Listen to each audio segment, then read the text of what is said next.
Over the Wall, what really exists beyond Antarctica. Superman doesn't fly up into galaxies far away. He flies across the horizon, faster than the eye can follow, and beyond what governments will ever let you see. And what lies beyond the ice wall makes Krypton look small. Every map before the 1500s showed the same thing, not a ball, but rings.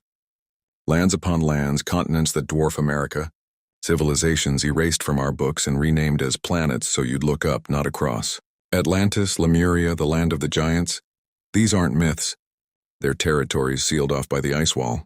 Smooth waters on the other side, a barrier not of nature but of design.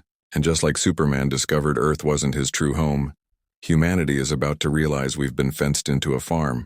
The space race, it wasn't a race upward. It was a scramble for the gates in Antarctica. Why hide it? Because if you knew there were thriving lands beyond, free energy systems still running, beings that remember the old ways, you'd walk off the farm. You'd refuse to be livestock. Superman's strength isn't in his fists, it's in his vision. He sees what others can't. The ice wall is the lie. The lands beyond are the truth. Follow beyond cosmic realities for the maps they hid, the stories they burned, and the gates they can't close forever. Share this if you're ready to fly across, not above.